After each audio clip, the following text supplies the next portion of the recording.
जिस तरह आप अभी मंत्र का ध्यान कर रहे थे, मंत्रोच्चारण कर रहे थे, जिस तत्परता से और जिस एकाग्रता से ध्यानस्थ थे, उसी एकाग्रता के साथ उसी मुद्रा में, ध्यान की मुद्रा में ही आप बैठ करके गुरु वाणी का, जिन वाणी का श्रवण करेंगे। भगवान महावीर स्वामी इस युग के अंतिम तीर्थंकर, जिनका शासनकाल वर्तमान में चल रहा है, जिनकी दिव्य देशना का श्रवण गणधर परमेष्ठी ने किया, सभा में, समूह शरण सभा में उपस्थित सभी श्रोतागणों ने किया। गणधर परमेष्ठी को विशेष रिद्धियां प्राप्त, बुद्धि रिद्धियां प्राप्त है। एक केवल ज्ञान रिद्धि को छोड़कर सभी रिद्धियां उन्हें प्राप्त होती हैं। उन गणधर परमेष्ठी ने वीर प्रभु की देशना का श्रवण किया, चिंतन किया।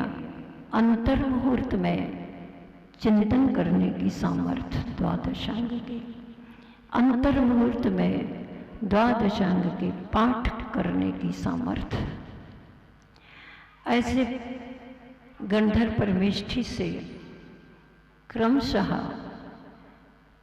आचार्यों के पास वह देशना प्राप्त हुई। अंग पूर्व के ज्ञाता आचार्य ऋषिजन देशना देते रहे, और जैसे जैसे ज्ञात हुआ कि बुद्धि का बल, स्मृति का बल कम होता जा रहा है, इसलिए उसे लिपिबद्ध करने का प्रयास किया गया। महान उपकार है उन महान ऋषियों की, आचार्यों के, हम सभी के ऊपर, जिन्होंने प्रभु की वाणी को लिपिबद्ध करके सुरक्षित किया।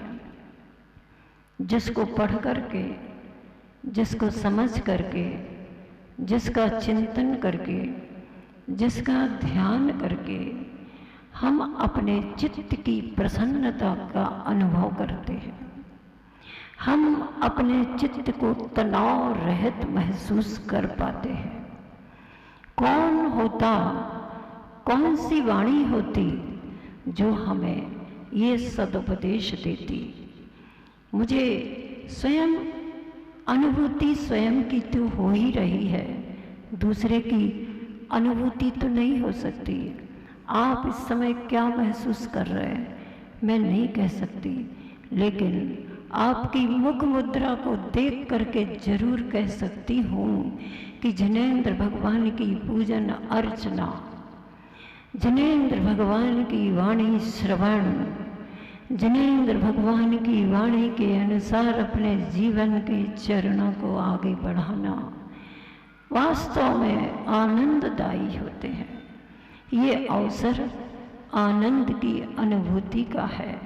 आप सभी अवसर पर आनंद की अनुभूति महसूस कर रहे हैं, ये मैं कह दूं क्या? कह दूं? बिल्कुल आनंद, सुख, शांति की अनुभूति जिस अनुष्ठान के द्वारा हो, वो अनुष्ठान अपने जीवन में सफल है।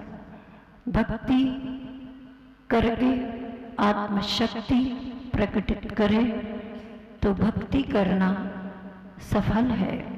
और इसी उपदेश को, इसी उद्देश्य को लेकर के यहाँ पर सिद्धों की आराधना करने का आप सभी लोगों ने ये अनुष्ठान किया है, करते चले जा रहे हैं। उस समय अर्थात आत्म तत्व की व्याख्या आचार्य कुंद कुंद भगवान ने की है। दूसरी ओर चलते हैं तो आचार्य समंत भद्र स्वामी जी ने समय का अर्थ चूंकि आगम भी होता है, शास्त्र भी होते हैं, आचार्य समंत भद्र स्वामी जी ने उस आगम की परिभाषा को कहा कि जो परमात्म स्वरूप है उनके मुखार विंद से, तीर्थंकरों के मुखार विंद से जो समय को प्राप्त कर चुके हैं, जो शुद्ध समय सार रूप हो चुके हैं, ऐसे तीर्थंकरों के मुखार विंद से जो भी कहा जाता है वही समय है, अर्थात वही आगम है, वही शास्त्र है।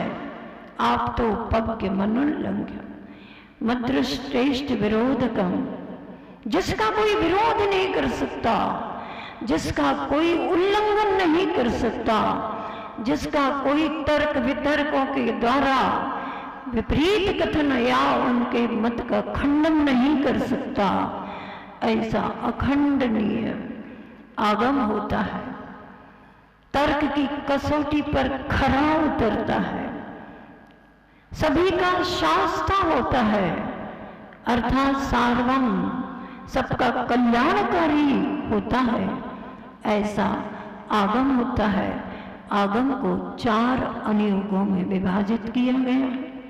प्रथमान योग, करणान योग, चरणान योग और द्रव्यान योग। कुछ लोग कहते हैं क्यों पढ़ते हो कर्मकांड, जीवकांड, क्या रखा है पद्म पुराण और हरिवंश पुराण आदि पढ़ने में, क्या रखा है मूलाचार रत्नकरण श्रावकाचार पढ़ने में।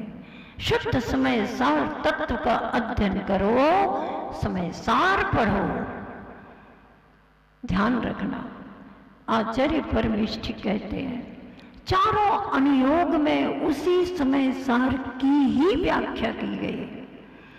कर्मकांड में कर्म से मुक्त, तो कर्म तो बताना पड़ेंगे कि नहीं बताना पड़ेंगे, क्या चीज है कर्म, तो उसका परिचय मिलेगा आपको। द्रव्यान योग से आत्मा का भी परिचय मिलेगा। द्रव्यान योग कहाँ रहता है यह जीव, तो लोक में रहता है। तो लोक से बाहर भी जाता है क्या, पूरे लोक में रहता है क्या, है क्या लोक में, ऊर्ध्वलोक, मधोलोक, मध्यलोक, अधोलोक, ये सब है, सब जगह जीव रहता है। ऐसा वर्णन करने वाला करणान योग होता है। इस लोक की लंबाई, ऊंचाई, चौड़ाई, गहराई क्या है, वो सब पता नहीं, एक एक इंच, एक एक सेंटीमीटर का, एक एक परमाणु मात्र का भी माप उस करणान योग में प्राप्त होता है। हम उस समय को पाने के लिए अपने जीवन में कैसे विचार करें, कैसा आचरण करें। बिना साधना के साध्य कभी सिद्ध नहीं होता। उस शुद्ध तत्व समय सार रूप समय को पाने की साधना कैसे करें, इसका व्याख्यान करने के लिए चरणान योग है। इस प्रकार की देशना हमें चरणान योग से प्राप्त होती है। और ये साधना करने वाला है कौन?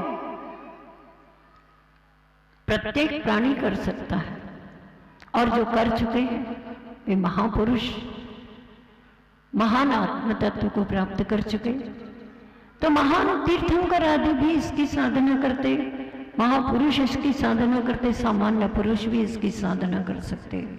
जिन्होंने की है वो शुद्ध तत्व को प्राप्त किया है, उनके लिए भी अपना नमन। और अंत में मैं एक बात कह दूं कि समय का अर्थ जो आप घड़ी, घंटा, दिन इसको समझते हैं, उसके बारे में कहा गया है, उसकी भी पूरी व्याख्या जैन दर्शन में प्राप्त है तत्वार्थ सूत्र में उमा स्वामी जी महाराज ने। काल का विभाग कैसे होता है? जब ये सूर्य चंद्र आदि मेरु की प्रदक्षिणा करते हैं, उससे काल का विभाग किया गया, समय का विभाग किया गया है। और उस समय की महत्ता को भी हमें समझना है, क्योंकि जो समय का वक्त का लाभ उठा लेता है वह कभी जीवन में अपने प्रयत्नों में कभी असफल नहीं होता है, निहाल हो जाता है। और जो समय गवा देता है वो रोता रह जाता है, हाथ मलता रह जाता है। एक प्रसंग दे करके मैं समाप्त करूंगी। समय बलवान होता है, समय पहलवान होता है। एक ज्योतिष को जानने वाला विद्वान अपनी ज्योतिष की पुस्तकों को, ग्रंथों को पढ़ते रहते हमेशा। उनकी पत्नी एक ही बात कहती, आप पोथियों को पढ़ते रहते हो लेकिन कमाई तो कुछ होती नहीं है, पढ़ने की सार्थकता क्या है आपकी? बहुत झल्ला करके भी कहती, ये जीवन गुजर कैसे होगी? अगर तुम ऐसा ही जानना चाहते हो, मेरी पढ़ाई बिल्कुल व्यर्थ नहीं है, सार्थक है। मैं एक ऐसे अनुपम मुहूर्त की खोज करता हूं गणित से, व्याकरण वो ज्योतिष से। उस मुहूर्त में एक चमत्कार दिखाऊंगा। क्या? बस दिखाऊंगा। क्या करना? मैं जो करूंगा और मैं जो कहूंगा वैसा तुम्हें करना है। बस आप देखना, जो आपकी शिकायत है वो पूरी हो जाएगी, दूर हो जाएगी। तो पत्नी ने विश्वास किया, चलो ठीक है, क्या करना क्या नहीं करना। उन्होंने बता दिया, एक काम करना, मैं इतना अच्छा मुहूर्त निकाल रहा हूं समय का कि जिस मुहूर्त में मैं साधना करूंगा और मंत्र का उच्चारण करूंगा और हूं कहूंगा और जैसा मैं कहूंगा वैसा तुम करोगी, तो अगर सामने ज्वार भी है तो मोती बन जाएंगे। अच्छा, ये भी कोई चमत्कार की प्रक्रिया आपके पास है? बोले हाँ, ज्योतिष पढ़ने की यही तो सार्थकता है। तब उसने कहा, आप ज्वार की बात कर रहे हो, घर में ज्वार हो तब तो मोती बने। ज्वार ही तो नहीं है, आज तक तुमने ज्वार के दाने भी तो एकत्रित नहीं किए, कहां से लाओ? पड़ोस में चली जाओ, सेठी का घर है, सेठानी से कह देना जितनी भी चाहिए हो लेकर के आ जाना। सेठानी के पास वह पत्नी जाती है और कहती है, आज मुझे 20 सेर ज्वार की जरूरत है। कितनी? 20 सेर किलो, समझ लो। अच्छा, तुम्हें क्या जरूरत पड़ गई? 20 सेर ज्वार की जरूरत पड़ गई। और उसने सहजता से उसको सारी बात बता दी, है ना? आपने भी सुनी ना? कौन सी बात बता दी? कि मेरे पति कह रहे हैं कि एक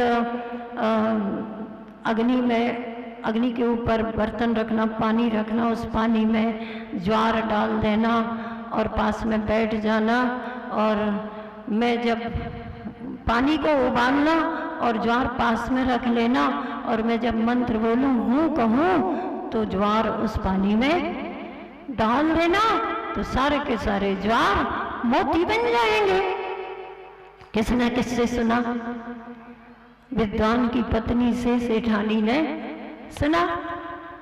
अब सेठानी कहती, ऐसा कैसे संभव है? तो उसने बता दिया कि उन्होंने कोई विशेष मुहूर्त देखा है और आज आकाश में कोई विशेष ग्रह, नक्षत्र, तारे का बहुत शुभ योग है।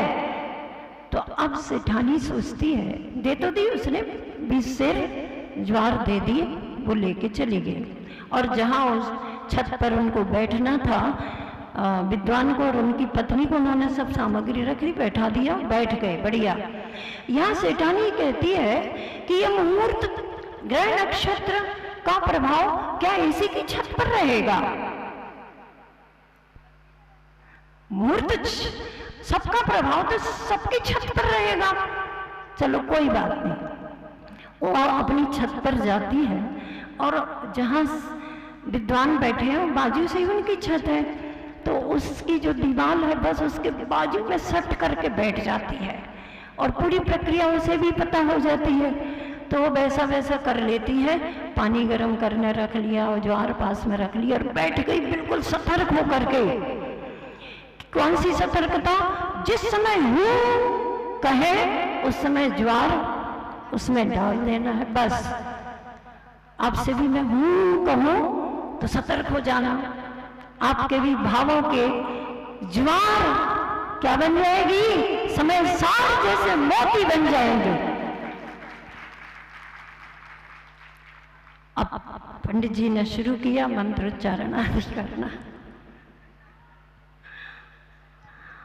और सतर्क सेठानी भी और पत्नी भी, पंडितानी भी देख रही, सुन रही है। वो देख नहीं रही सेठानी, सुन रही है कि ये कब हूं कहते हैं। और जैसे ही पंडित जी ने मंत्र पूरा किया और हूं कहा, उसने पूरी ज्वार उठा करके जल्दी से पानी में डाल दी। और इधर जो पत्नी बैठी थी उसने भी सुन लिया, हूं सुनो अब मार्के की बात, हूं। तो अब वो उसने हाथ में ज्वार तो ले ली, लेकिन अब सोचती है पंडित जी आंख खोलेंगे, उनसे कहूंगी मैं डाल दूं क्या? अब क्या, हाथ में ज्वार लिए और पंडित जी ने जब आंख खोली कि डल गई होगी, वे बहन जी